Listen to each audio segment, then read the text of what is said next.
Welcome to the third lesson of our educational online sessions. Today we are going to discuss about climate change and how we can help save our planet from this catastrophe. We have all heard of it, but what is climate change and what is it doing to our planet?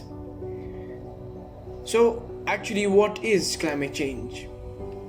Climate change is the defining issue of our time, and we are at a defining moment. From shifting weather patterns that threaten food production to rising sea levels that increase the risk of catastrophic flooding, the impacts of climate change are global in scope and unprecedented in scale. Without drastic action today, adapting to these impacts in the future will be more difficult and costly. But before we begin, what are actually weather and climate? Weather refers to atmospheric conditions such as rain or snow happening in a place at a specific moment in time. Climate is how much, on average, a type of weather will occur over a longer period of time. Climate change or global warming is the process of our planet heating up. Scientists estimate that since the Industrial Revolution, human activity has caused the Earth to warm by approximately 1 degree Celsius. While that might not sound like much, it means big things for people and wildlife around the globe. Unfortunately, rising temperatures don't just mean that we'll get nicer weather, if only. The changing climate will actually make our weather more extreme and unprecedented. And of course, unpredictable as well. As temperatures rise, some areas will get wetter and lots of animals and humans could find they are not able to adapt to these changing climate. The climate has changed continually throughout the Earth's history because of natural causes, but today climate change is caused by human activities. While many people think that, for example, global warming and climate change as synonyms, scientists use climate change when describing the complex shifts now affecting our planet's weather and climate systems, in part because some areas actually get cooler in shorter time. Climate change encompasses not only rising average temperatures but also extreme weather events, shifting wildlife populations and habitats, rising seas, and a range of other impacts.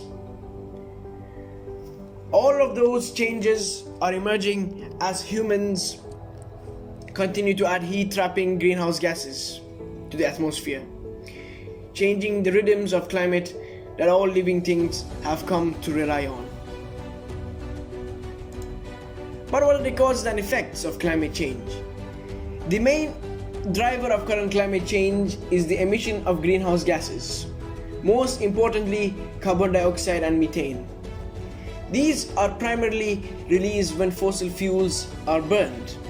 Meat and dairy production, producing cement, and some industrial processes such as the production of and use of fertilizers in plants also emit greenhouse gases.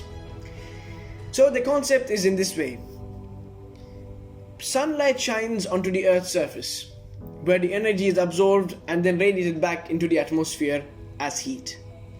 In the atmosphere, greenhouse gas molecules trap some of those heat and the rest escapes into the space. The more greenhouse gases concentrate in the atmosphere, the more heat gets locked up in the molecules. But I would like to ask you all a question. Do you believe that climate change is real? Yes, it is real.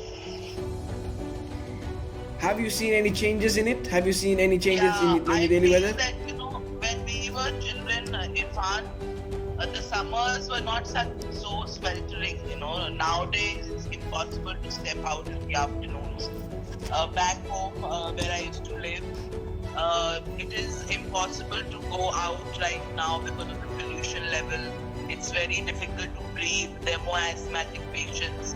So all these things that we see in our daily lives tell us and prove that there is some change because of the industrialization that you just mentioned a while ago, and the pollution has really helped in increasing temperatures of the earth. So yes, I feel it is a very, very real thing and something that we're facing right now.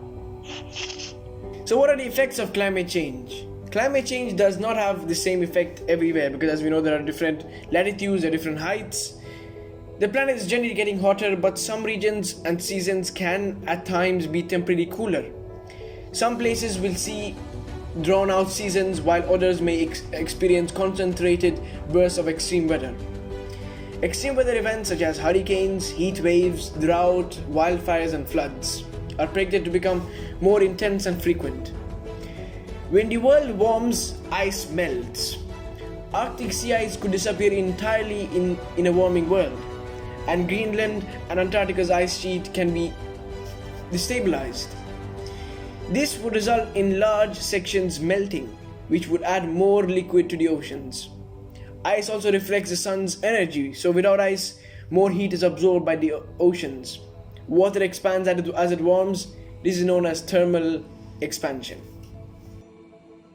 We have seen many warmings in history, and that's how, for example, the Ice Age animals got extinct. So what actually caused, for example, the Jurassic warming event? The warming event was caused by volcanoes that released huge amounts of carbon dioxide into the atmosphere. As last time we spoke about evolution and adaptation, we actually said how, for example, islands formed in the first place. Most of them were volcanic islands that today their volcanoes are no more active. So those volcanoes released huge amount of carbon dioxide at that time. The volcanoes were in what are today South Africa and Antarctica, and the eruptions affected Earth's climate for several 100,000 years. This carbon dioxide had the same greenhouse effect that the world is currently experiencing, trapping heat in the atmosphere. Temperatures all over the world rose by 4 degrees Celsius to 7 degrees Celsius. To put that in the modern context, global temperatures have been rising at a rate of 1.7 degrees Celsius per century since 1970s. However, many regions are already experiencing more warming than the global average. Volcanoes were the cause of drastic changing climate, but today the rapid rise of carbon dioxide in the atmosphere is caused mainly by human activity. On land, about half of the plant species that were investigated disappeared during the Jurassic warming event. And lush, highly biodiverse forests of conifers and ferns were replaced by vegetation, dominated by a few plant species adapted to the hot and dry disastrous conditions of the warming event. In the Jurassic, many different conifers, ferns and cycads were common, but during the warming event, only few species which were adapted to hot, dry environments dominated the vegetation. In the oceans, however, the warming led to massive blooms of algae, possibly fueled by nutrients released by the natural deforestation of land. The decay of these blooms caused the loss of oxygen in the sea. The normal plankton disappeared and many animals went extinct. After a very long time, as temperatures went back to normal, large trees returned, but the dominant tree species were different, showing that climate change had long-lasting effects on the forest ecosystems. Predicting how animals and plants and humans might cope with climate catastrophe over the coming decades and centuries is not an easy task. Saying the effects of past changes can guide us. Now, researchers know more about how life on land might eventually be affected. A 7 degrees Celsius difference in air or water temperatures may not sound huge, but it also represents the same difference between the last ice age and the present day. For many animals and plants, 7 degrees Celsius is the difference between life and death. Living organisms are often adapted to live in a specific range of temperatures, so a sudden change can be too much to handle. More than a third of the world's land surface and nearly 75% of freshwater resources are now devoted to crop or livestock production, which reduces the Earth's wild spaces and squeezes out native species. The value of agriculture crop production has also increased by about 300% since 1970s. Raw timber harvest has risen by 45%. Approximately 60 billion tons of resources are now extracted from the earth every year, having nearly doubled since 1980s. The ocean has fared no better. In 2015, 33% of marine fish stocks were being harvested at unsustainable levels. Fertilizers entering coastal ecosystems have produced more than 400 ocean dead zones. Between 300 and 400 tons of heavy metal, solvents, toxic sludge, and other wastes from industrial facilities are dumped annually into the world's waters. 1 million animals and plants face extinction. And so a landmark report has confirmed that humanity is destroying its own life support system as the natural world faces unprecedented declines. Every ecosystem around the world is affected by extinction, from coral reefs to tropical jungles, and the problem is accelerating with each passing day. It is estimated that around 1 million animals and plants are threatened with extinction, more than ever before in human history. More than 40% of the amphibian species and about 33% of reef-forming coral and more than 3% of all marine mammals are threatened. And it is humanity that is to blame, as about 75% of environments on land have been significantly altered by human actions. Plus, roughly 66% of the marine environment, coral reefs, are home also to almost a quarter of all marine species, and they are being bleached due to these actions. Oceans ecosystems are more sensitive to climate change. Our suffering oceans. Biodiversity is changing more quickly in the oceans. In temperate marine areas, the study found that the numbers of organisms decrease as the water gets warmer. That's not to say that temperature change is not affecting biodiversity on land. It may be that animals and plants on land have a wider tolerance and more strategies to survive warming temperatures compared to ocean organisms. Climate change is having a bigger impact on animals and plants in the oceans than those on land, according to new research. This could be because organisms that live on land are better able to avoid the negative consequences of global warming that the ocean counterparts can't. Ocean acidification is often described as the evil twin of climate change. Earth's oceans are changing due to rising levels of carbon dioxide in the atmosphere. So the pH scale measures a substance's acidity or alkalinity spanning from 0 to 14, with 7 meaning neither acidic nor alkaline. Substances with a pH lower than 7 are acidic, while those higher than classed as alkaline. For millions of years, the ocean maintained a slightly alkaline state with an average pH of around 8.2. Ocean acidification can affect any animal that has a calcium carbonate exoskeleton or shell, such as, for example, snails, even sea urchins, sea snails, clams, and oysters. Although the oceans are increasing in acidity, it has only caused the ocean's pH to drop to 8.1. This actually represents a 25% increase in acidity in the last 2 centuries alone. But what causes ocean acidification? Carbon dioxide is an invisible, usually odorless gas. It is emitted through natural processes, but also largely through human industry. The more carbon dioxide in the atmosphere, the more the ocean absorbs. The main culprit for this is the burning of fossil fuels. Additionally, deforestation reduces the numbers of plants absorbing the gas. Deforestation contributes to the ocean's acidification. The more trees that are felled, the more carbon dioxide there is in the atmosphere, the more gas that the oceans can absorb, increasing its acidity. Plants turn carbon dioxide into organic tissue, such as wood and leaves. When trees are felled, this carbon dioxide is turned back into carbon dioxide as the trees decay or is burned. But in coastal areas, logging can also displace acidic soil into waterways, gradually contributing to the lower pH in the oceans. Studying biodiversity. Why do we need to conserve biodiversity? Biodiversity means the variety of plants and animals in an area of any size, from a square meter of soil to the whole world.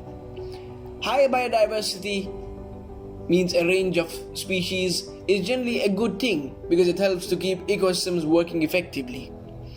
This means that the ecosystem runs itself without human interventions. Also, high biodiversity often makes it more likely that an ecosystem will be able to provide valuable natural resources and other benefits to humans as well. And as we spoke in the evolution and adaptation as well as extinction and endangered, we told the links between these different animals, how they link with human beings and how all life on earth are linked together. Biodiversity is changing all the time and can be difficult to track. Biodiversity refers to much more than just individual animals and plants. It includes all living things and their communities, the oceans, deserts, forests, and ice caps that they live on. It's important that nature is diverse because diversity makes ecosystems more resilient to changes. However, in some areas, man-made climate change is changing biodiversity at unprecedented rates. This year is said to be the hottest year on Earth on record. Ice caps are melting faster than ever before, and wildfires and flood have caused deep devastation across the globe in the last year alone.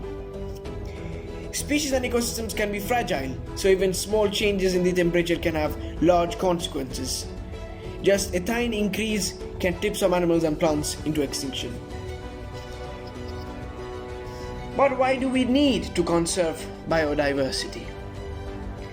Pollination is one example of a vital ecosystem function that could be under threat as a result of shrinking biodiversity. With 35% of global food production in some way depend on animal pollination such as bees and butterflies. A loss of pollinators could mean lower crop yields and less food worldwide. Deforestation for agriculture and urbanization puts pressure on vital ecosystems such as those that provide crops for food and clothing. Right now, many plants are flowering earlier. Birds are migrating and arriving to their places earlier, and they leave later, and some even are getting smaller. Butterflies are emerging earlier. Birds and amphibians are laying their eggs earlier in the year. Some species are moving into new areas such as kelps, which form vital marine habitats. And if you look at the seaweed point of view, seaweeds are important for many reasons. They act as vital habitats. Some also help protect coastlines from erosion. But what about insects? Insects are actually one of the most vulnerable groups. With less ability than mammals or birds to escape warmer temperatures, loss of insects, which are primary food source for many animals and a key predator of plants, are disappearing very quickly. In the past few years, 80% of all insects population have decreased. The loss of Arctic sea ice also, as we said, takes away a key habitat for animals including polar bears, seals and walruses. The ice is now declining at a range of more than 12% per decade. And right now we can say climate change is accelerating the 6th extinction event. World biodiversity has declined alarmingly in half a century. More than 25,000 species, almost a third of those known, are in danger of disappearing. Climate change will be responsible for 8% of these. Human activity, the consumption of fossil fuels, the acidification of the oceans, pollution, deforestation, and forced migration threatened life forms of all kinds. It is estimated that 1/3 of corals, freshwater mollusks, sharks and rays, and 1/4 of all mammals, 1/5 of all reptiles and 1/6 of all birds are heading towards extinction. But the main question is, why should we care? Because all this loss in nature is more likely to translate into loss of human homes, economies and lives. As the natural environment is squeezed over time, it has less to offer Earth's, needs, human needs. Right now, we are in the age that scientists have thought of it as the Anthropocene, the age of humans.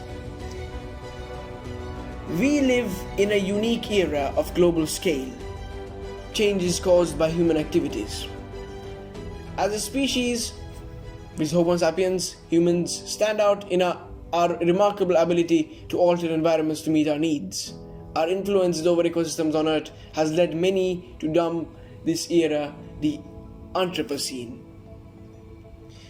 or the age of human. So, can you all tell me what comes in your mind when we ask you, for example, how can you live sustainably? Yes, I help my mother to clean the balcony because she plants in there.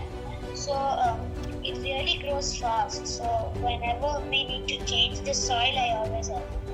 Okay, great.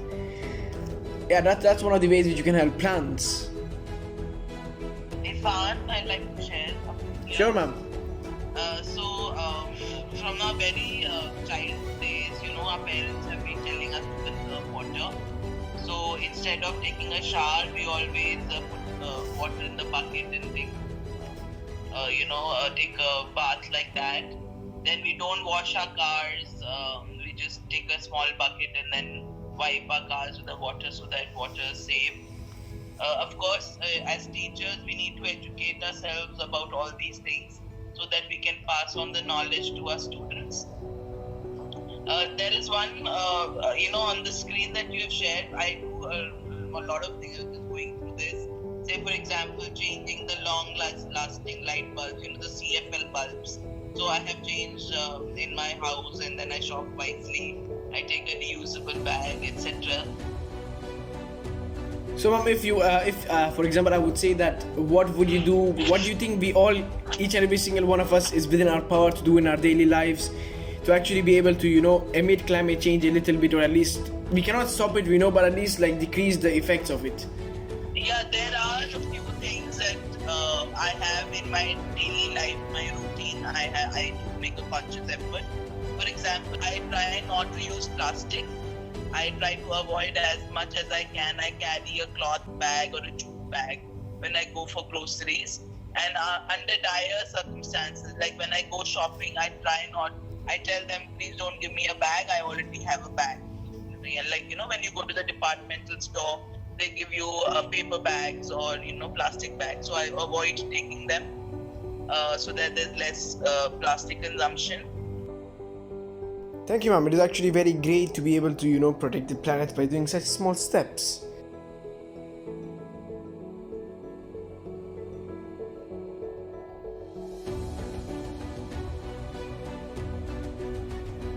So now we reach the drawing part.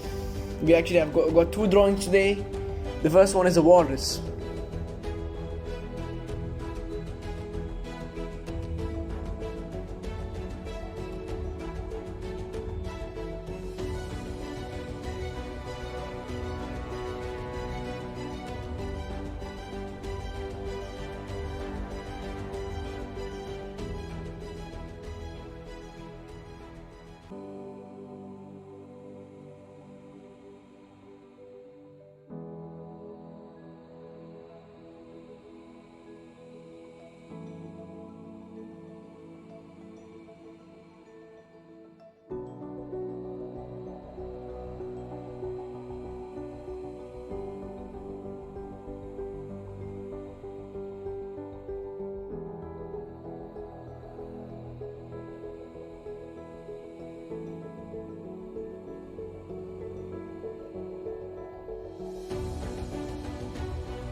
Thank you for joining this lesson. Hope you enjoyed, and make sure you click on that subscribe button, like and share so we can reach a higher audience and, of course, be able to reach more people and spread awareness and help them learn about the natural world. Be curious, love the natural world, and protect it.